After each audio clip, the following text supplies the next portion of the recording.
Welcome you all in our EVS academy channel. जैसे कि last जो पेपर वन की वीडियो हमने डाली थी उसमें हमने बताया था कि हम पेपर वन की क्लासेस शुरू कर रहे हैं और हमने पहली जो क्लास शुरू की थी उसमें सिलेबस को डिस्कस किया था कि हम कैसे स्टेप वाइज स्ट्रक्चर वाइज चीज़ों को कवर करेंगे। तो उसमें मैंने कहा था पहले हम स्टार्ट करेंगे 10 यूनिट से। 10th यूनिट जो कि हायर एजुकेशन की यूनिट है, क्योंकि ये काफ़ी बड़ी यूनिट है और साथ ही साथ इसमें काफ़ी सारी चीज़ें याद करने की है। तो हम शुरू करते हैं अपने 10th यूनिट हायर एजुकेशन को। ठीक है, हायर एजुकेशन में क्या होता है कि इसमें हमारे पैटर्न बताता है कि एंशियंट टाइम में एजुकेशन का क्या सिस्टम हुआ करता था, फिर आपका मिडिवल टाइम में क्या आया, फिर ब्रिटिशर्स जब आए तब पैटर्न क्या होता था, और फिर जब हमारा पोस्ट ब्रिटिशर्स के बाद और इंडिपेंडेंस के बाद हमारे पैटर्न में क्या क्या चेंज आया। तो जैसे हम हिस्ट्री के बारे में देखेंगे तो उसमें क्या लिखा गया है कि एजुकेशन इन एंशियंट इंडिया, मतलब वो क्या बता रहा है कि we owe a lot to Indians who taught us how to count, without which no worthwhile scientific discovery could have been made। ये अल्बर्ट ने कहा है कि इंडियन ने हमें इतना कुछ सिखाया है कि जिसके बिना हम चीज़ कर ही नहीं सकते हैं। यानी उन्होंने हमें सिखाया है कि चीज़ों को कैसे काउंट करना है, जिसके बिना वो इतना इम्पॉर्टेंट है, जिसके बिना कोई भी डिस्कवरी होना पॉसिबल ही नहीं है। तो अब हम देखेंगे कि एजुकेशन को जो इंडिया में स्टार्ट हुआ था उसको किस तरीके से कौन पीरियड से स्टार्ट हुआ। तो ये जो एजुकेशन का जो पैटर्न आप देख रहे हो, इसमें हमारा वैदिक पीरियड जो था 1000 से 600 बीसी, देन बुद्धिस्ट एरा आया था जिसमें 600 बीसी से 1200 एडी, मिडिवल पीरियड आया था 1100 AD to 1800 AD, then pre independence यानी ब्रिटिशर्स के टाइम की 1857 टू 1947, एंड पोस्ट इंडिपेंडेंस यानी जो अब 1947 के बाद जो अब हमारा एजुकेशन पैटर्न है। कभी कभी आपके क्वेश्चन में, आपके PYQs में यानी हायर एजुकेशन के चैप्टर में ये क्रोनोलॉजी के हिसाब से क्वेश्चन आ सकता है और एक आधी बार स्टार्टिंग में आया भी है। तो आप इसमें ये देख सकते हैं कि सबसे पहले वैदिक पीरियड आया था, फिर बुद्धिस्ट आया था, फिर मिडिवल पीरियड, और फिर ब्रिटिशर्स, और फिर पोस्ट इंडिपेंडेंस पीरियड आया था। ठीक है, इस तरीके से अब हमारे कैरेक्टरिस्टिक्स देखेंगे हमारे एजुकेशन में कि क्या क्या एजुकेशन के कैरेक्टरिस्टिक्स हैं। कि education in ancient India was the journey from the mortality to immortality and also from the chaos to the spirituality. यानी पहले के टाइम पे क्या होता था कि पहले जो एजुकेशन का जो पैटर्न हुआ करता था वो हमारी मोक्ष यानी पद्धति पे ज़्यादा हुआ करता था कि भाई चीज़ों को हमें स्पिरिचुअलिटी नॉलेज जानना है, ज़्यादा चीज़ों को सीखना है, उसके हिसाब से हुआ करता था। ठीक है, the education system was very,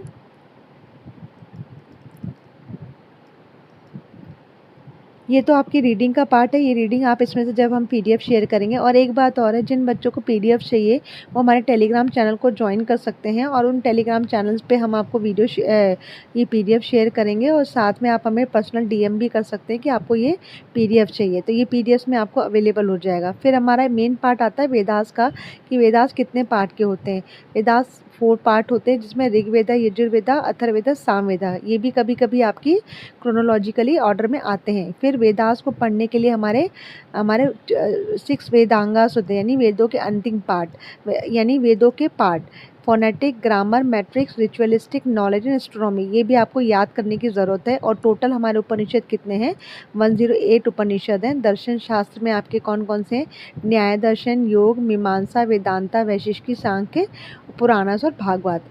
पहले के टाइम में जो नॉलेज को डिवाइड किया गया था, the knowledge was divided into the 2 broad categories, पराविद्या और अपराविद्या। पराविद्या का मतलब होता था कि जो हायर नॉलेज है, स्पिरिचुअल विजडम है, और अपराविद्या का क्या होता है? Lower knowledge in the secular science. ठीक है, तो फिर the Vedic thinking paid a lot of attention to the sound of the word पादास and pure oral education given through चिंतन यानी thinking. The students were admitted based on their moral character and high conduct. The society didn't have a much say in the regulation and fees to be charged called गुरु दक्षिणा। पहले के time पे क्या होता था कि जो एजुकेशन सिस्टम था वो घर से स्टार्ट होता था, और जब बच्चे आपके एक एज में 3 to 5 ईयर्स के एज में होता था, जैसे हम आज के टाइम पे नर्सरी में बच्चों को डालते हैं या प्ले स्कूल में डालते हैं, तो पहले के टाइम पे क्या होता था, अपने राजा महाराज लोग थे या फिर जो भी वहाँ पे आसपास लोग थे, वो अपने बच्चों को गुरुकुल में भेजा करते थे शिक्षा लेने के लिए। और जो पहले का जो शिक्षा का जो प्रचलन हुआ करता था वो गुरु शिष्य पद्धति होती थी, यानी श्रुति होता था, यानी शिष्य के पास बैठ कर के, गुरु के पास बैठ कर के शिष्य सुना करते थे और उन्हीं चीज़ों को आप ध्यान में रखते थे। कोई भी बुक टेक्स्ट वगैरह नहीं हुआ करता था। और उस टाइम पे जैसे ए सेरेमनी कॉल्ड उपनयन इनिशिएशन वॉज कंडक्टेड। उपनयन बोलते थे, जब जैसे ही आपका एजुकेशन स्टार्ट होता था उसको उपनयन बोलते थे, यानी ये टाइम पीरियड ऐसा है कि जहाँ से आपका स्टार्टिंग कंडक्ट एजुकेशन जो है कंडक्ट होना शुरू हो गया है। And when they reach at the age of 5 formal education will start with the ceremony of विद्या आरंभ। तो अगर जैसे इसको क्रोनोलॉजी में पूछेंगे तो पहले होता था हमारा उपनयन यानी इनिशिएशन होता था, उसके बाद आता था विद्या आरंभ। उपनयन was a ceremony by which the child is called to be born again at his guru's called the दिव्यजय बॉन्ड, यानी कि जब बच्चा जो है अपने माँ बाप को छोड़ करके जब गुरुकुल में पढ़ने के लिए जाता था तो उस सेरेमनी में हम उपनयन सेरेमनी होते थे, और इसीलिए कहते थे कि ये एक ऐसी सेरेमनी है जहाँ पे बच्चे का दोबारा जन्म होता है गुरुकुल में गुरुओं के पास जा कर के। ठीक है। The ceremony was conducted between the 8 to 12 year post which the student call the ब्रह्मचार्य। और जो सेरेमनी उस समय आया करती थी जो 8 से 12 साल की एज में होती थी उसको ब्रह्मचर्या कहते थे। और जैसे आज के टाइम पे हमारा कन्वोकेशन होता है उस समय हम जो सेरेमनी कहलाई जाती थी उसको कहते थे हम संवर्तन, यानी सब चीज़ों का समापन होने के बाद आपको कन्वोकेशन होता था। ठीक है। और it was followed by the उत्सर्जन सेरेमनी मेद जना कल्मिनेटिंग विद संवर्तन। The practical aspect of life was also taken care and also the doctrine of karma held a high pedestrian the student of art, यानी मैंने आपको पहले ही बताया कि जो पहले का जो ऑब्जेक्टिव होता था टीचिंग का वो मेन आपके स्पिरिचुअलिटी पे काम करता था। Their objective was to attain salvation और moksha through education and religion. Salvation और मोक्ष का मतलब होता था कि आप इतना नॉलेज कर लो चीज़ों का कि आप जो ये डेथ और बर्थ के जो साइकिल है ना उसको छोड़ दो अब आप। ठीक है, उसको वो ख़त्म हो जाने को हम मोक्ष की पद्धति कहते थे। और उस टाइम पे ऐसा नहीं होता था कि वुमेंस को पढ़ाया नहीं जाता था, वुमेंस को भी पढ़ाया जाता था। और उनको पढ़ाने के दो तरीके से दो कैटेगराइज हुआ करते थे। एक होती थी ब्रह्मवर्धिनीज। ब्रह्मवर्धिनीज वो होती थी जो कि आपका who reunite marriage although to pursue higher education, यानी जो लोग शादी के बाद तक भी पढ़ती रहती थी, जिसमें इसमें गार्गी और मैत्री का नाम होता है कि वो लाइफ लॉन्ग पढ़ती रहती थी। तो जो लाइफ लॉन्ग फीमेल्स पढ़ती थी उनको ब्रह्मवर्धिनी बोलते थे। और सद्योवादास वो वुमेन्स होती थी जो सिर्फ शादी होने तक पढ़ती थी, यानी जैसे ही उनकी शादी होने वाली होती थी उनकी स्टडीज़ ख़त्म हो जाती थी। तो the teacher occupied the pivotal position and he was the replacement of the parents of the guru, and he was a reformer, guide, moral educator, character builder and spiritual father and the inspirer। यानी कहने का मतलब होता है कि तो आज भी कहते हैं कि जो बच्चों का जो पहला गुरु और जो पहली शिक्षा होती है वो उसके घर से शुरू होती है। तो उसी तरीके से एंशिएंट टाइम में भी क्या होता था, जो पहले घर से एजुकेशन शुरू हुआ करता था और फिर धीरे धीरे बच्चे गुरुकुल में जाते थे और सेम प्रोसेस फॉलो होता था जैसे आज का प्रोसेस फॉलो होता है। तो जैसे आज के टाइम पे हम कन्वोकेशन कहते हैं, पहले के टाइम पे उस कन्वोकेशन प्रोसेस को संवर्धन कहते थे। ठीक है। और जो जहाँ पे आपका एक फॉर्मल एजुकेशन शुरू होता था उस पार्ट को हम विद्या आरंभ कहते थे। तो ये कभी कभी क्रोनोलॉजी में किससे क्वेश्चन आ जाते हैं तो आप इनको थोड़ा सा ध्यान रखना है। और जो फीमेल्स शादी के बाद तक पढ़ती थी उनको ब्रह्मवर्धिनीज कहते थे, और जो सिर्फ शादी तक पढ़ती थी उनको सद्यवादास बोला करते थे। ठीक है। अब हमारे आते हैं मेन एम क्या है, हमारे एंशिएंट एजुकेशन सिस्टम का क्या एम था। मैंने जैसे पहले ही बताया कि उनका अल्टीमेट एम था मोक्ष का। और मोक्ष का मतलब क्या होता है कि the people could be free from the cycle of birth and death, यानी आपने चीज़ों को इस तरीके से नॉलेज गेन कर लिया अपनी लाइफ में कि आपने अटेनमेंट ले लिया चीज़ों को, लिबरेशन का, कि आप आने डेथ और बर्थ के इस जो चक्कर है साइकिल में उसी से ही आप मुक्ति हो गए। देन सेकेंड है आपका character shaping, the value of the highest formal like respect to elders, honesty, truthfulness respectively elders were the main aim of the education. यानी उसमें जो सबसे ज़्यादा एजुकेशन का जो आपका जो फोकस हुआ करता था कि बच्चों को मॉरल एजुकेशन ज़्यादा से ज़्यादा सिखाना, कि बड़ों की इज्जत करना है, सच बोलना है, बड़ों की रिस्पेक्ट करनी है। ठीक है, ये सारी चीज़ें सिखाई जाती थी। थर्ड है इम्पार्टिंग रिलीजियस नॉलेज। आज के टाइम पे क्या है कि हम स्पिरिचुअलिटी को इतना ज़्यादा नहीं दे रहे, लेकिन अभी फिर भी कल्चर थोड़ा थोड़ा चेंज होता जा रहा है, तो धीरे धीरे उसमें चेंज आ रहा है। लेकिन पहले के जो एजुकेशन सिस्टम होता था उसमें रिलीजियस नॉलेज भी इम्पॉर्टेंट होता था।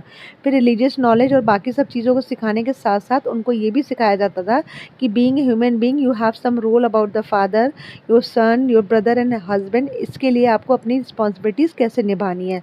तो ओवरऑल कह सकते हैं कि जो एंशियंट एजुकेशन सिस्टम का जो पैटर्न होता था वो होलिस्टिक डेवलपमेंट पे बात करता था। अब धीरे धीरे नई एनईपी के हिसाब से भी होलिस्टिक डेवलपमेंट पे बात आ गई है, लेकिन एंशियंट टाइम में ये पहले से ही चला आ रहा है। ठीक है, अब हमारे थे मेथड ऑफ इंस्ट्रक्शन। मैंने आपको पहले ही बताया था कि मेथड ऑफ इंस्ट्रक्शन का मतलब ये होता है कि आज के टाइम पे क्या होता है कि आप कोई भी चीज़ पढ़ते हो, ठीक है, आप उसको पढ़ते हो, रिवीजन के लिए आपको पीपीटी शेयर हो जाती हैं या पीडीएफ्स मिल जाती हैं, या आपको कंटेंट चैट जीपीटी पे अवेलेबल हो जाएगा या बुक्स अवेलेबल हो जाएंगी।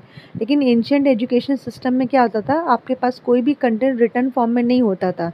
सिर्फ शिष्य जो है गुरु के पास समीप पे बैठ करके चीज़ों को सुनता था। तो जो इंस्ट्रक्शन होते हैं मेथड के, वो मेथड इसमें 3 तरीके से होते हैं: श्रवण, मनन, निधि ध्यानास और श्रुति। श्रवण का मतलब होता है सुनना। It is the process of listening the words coming from the mouth of the teacher. शिष्य जो है गुरु के समीप बैठ जाता था और गुरु जो है जैसे जैसे बोलता जाता था वो उन बातों को सुनता जाता था, और उसके बाद उन बातों को वो अपने तरीके से सेल्फ इंट्रोस्पेक्शन करता था और एसिमुलेट करता था टीचिंग के साथ। ठीक है, तो वो क्या करता था, it makes people to think for himself और evaluate the teaching by himself. यानी जो वो सुनता था उसको वो ध्यान से अपने आप पे मनन करता था और उसके बाद उसको टीचिंग के साथ कोरिलेट करने की, एसिमुलेट करता था। फिर निधि ध्यानास का मतलब होता है it is a comprehension the truth and applying in to the real world. फिर जो उसने श्रवण सुना और मनन किया, उस मनन से जो भी उसने कंटेंट या कंटेक्स्ट निकाला उसको रियल वर्ल्ड में अप्लाई करने को निधि ध्यानास कहते हैं। And knowledge was practically called the श्रुतिज। और इन सारे प्रोसेस को सुनने, यानी जो मेथड ऑफ इंस्ट्रक्शन होता था वो श्रवण, मनन, निधि ध्यानास होता था, और इस पूरे प्रोसेस को हम श्रुति श्रुति पद्धति कहते हैं, यानी सुन के चीज़ों को आगे बढ़ाना। ठीक है, अब हमारा आता है इवैल्यूएशन सिस्टम। उस टाइम पे इवैल्यूएशन सिस्टम कैसे होता था, आज के टाइम पे क्या होता है कि आपको पहले 100 में से मार्क्स मिलते हैं, 50 में से मिलते हैं, इस तरीके से होता था। फिर धीरे धीरे ये पैटर्न चेंज होकर के क्यूमुलेटिव स्कोर आना शुरू हुआ यूनिवर्सिटीज़ में। उसी तरीके से एजुकेशन सिस्टम भी चेंज हुआ था एंशियंट टाइम में। तो उसमें किस तरीके से होता था, महाप्रजन ग्रेड, मध्यम प्रजन ग्रेड और अल्प प्रजन ग्रेड, यानी students of the higher ability, students of mediocre ability and students of low ability. जैसे आज के टाइम पे हम grade A B C D देते हैं या first division, second division, third division देते हैं, उसी तरीके से एंशियंट टाइम में जो उनके हायर परसेंटेज, हायर मार्क्स होते थे उनको हम महाप्रजन ग्रेड दिया करते थे। जो मिड कैटेगरी में आते थे, यानी जो आपका 50 टू 60, जो आज के टाइम के हिसाब से 50 टू 60 परसेंटेज के कंटेंट पे होते थे, उनको हम मध्य प्रजन ग्रेड कहते थे। और जो लो होते थे, जिनका 40s में परसेंटेज होता है, उस टाइम पे हम उनको अल्प प्रजन ग्रेड किया करते थे। ठीक है, ये तो था हमारा बेसिक कि हमारे एजुकेशन का वैल्यू सिस्टम क्या था एंशियंट टाइम में, उनका मेन ऑब्जेक्टिव क्या था, फीमेल्स पढ़ती थी तो उनको क्या बोला जाता था, ग्रेडिंग पद्धति क्या थी। अब हमारी आती है यूनिवर्सिटी, जो कि हमारी एंशियंट टाइम में चल रही हैं। सबसे पहले यूनिवर्सिटी का नाम आता है आपका तक्षशिला। तक्षशिला क्या है, कैपिटल है गंधार की, और ये कब इस्टेब्लिश हुई थी, इसने first, Takshashila is considered as the first university established across the globe in the 7th century BC। अगर एक ऐसा क्वेश्चन आता है कि कौन सी ऐसी यूनिवर्सिटी है जो फर्स्ट यूनिवर्सिटी इस्टेब्लिश हुई थी, तो वो है Takshashila. The greatest traveller Huyen Tansen, who visited India during the time of Harsha, mentioned the university of Takshashila to be apart with Nalanda and Vikramshila. ठीक है, यहाँ पे ब्राह्मणिकल एजुकेशन हुआ करता था, यानी बुद्धिस्ट का एजुकेशन आना शुरू हुआ था, जिसमें मैक्सिमम स्टूडेंट्स अदर नेशन से उसने अट्रैक्ट करना शुरू किया। मेडिकल स्टडीज़ हुआ करती थी तक्षशिला में, लाइक पाणिनि और ग्रामर होते थे। Kautilya, Chandragupta Maurya, minister Chanakya, medical expert जिन्होंने चरक संहिता लिखी थी। ठीक है, इसमें क्या होता था, The students were admitted as per the decision of the teacher, and they were taught subject as per the choice. Usually the minimum age was more than 16 years, यानी 16 years से ज़्यादा के बच्चे यहाँ पे नहीं आया करते थे। यहाँ पे कोई भी एग्ज़ाम सिस्टम नहीं होता था, कोई डिग्री सिस्टम नहीं होता, कोई डिप्लोमा नहीं होता था। और यहाँ पे जो मेन चीज़ें पढ़ाई जाती थी वो वेदरात्री यानी 3 वेदास के बारे में पढ़ाते थे, वेदांता के बारे में पढ़ाते थे, व्याकरण, Ayurveda, 18 Puranas, military education, astronomy, agriculture, commerce, ये सब पढ़ाया जाता था।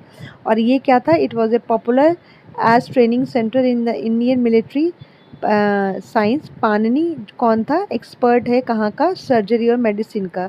ठीक है, वहीं पे the same was the case of for Kautilya, the famous author of the अर्थशास्त्र।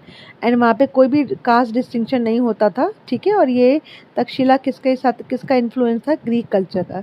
ये वो यूनिवर्सिटीज़ हैं जो हमारे एंशियंट टाइम पे एजुकेशन दिया करती थी, ये उसके कैरेक्टरिस्टिक्स है, तो ये आपको पता होना चाहिए। सेकेंड यूनिवर्सिटी हमें पढ़नी नालंदा। तो आज की वीडियो के लिए इतना काफ़ी है, क्योंकि आपको ये कंटेंट ढंग से पढ़ना भी है। एक बात और है, फिर से मैं रिमाइंड करा रही, अगर जिन बच्चों को पीडीएफ चाहिए वो प्लीज़ हमारे टेलीग्राम चैनल को ज्वाइन करें, यूट्यूब चैनल को सब्सक्राइब करें और हमें पर्सनल टैग्स करें, तो हम उनको ये पीडीएफ प्रोवाइड कराएंगे, क्योंकि इसमें पूरा कंटेंट स्ट्रक्चर वाइज बना हुआ है, तो वो आपको काफ़ी हेल्प करेगा। और आप इस वीडियो को भी देखेंगे, और अगर आपको लगता है कोई कंटेंट या किसी और टॉपिक पे वीडियो बनानी है, तो आप प्लीज़ कमेंट बॉक्स में या डायरेक्ट नंबर पे डीएम करके आप हमें इन्फॉर्म कर सकते हैं, या टेलीग्राम पे ग्रुप में आप हमें बता सकते हैं। तो आज की वीडियो के लिए इतना काफ़ी है, आप इसको गो थ्रू करिएगा, और मिलते हैं कल हम नेक्स्ट वीडियो में, हम नालंदा यूनिवर्सिटी के साथ शुरू करेंगे। So stay tune with VS academy channel for timely updates. Thank you so much.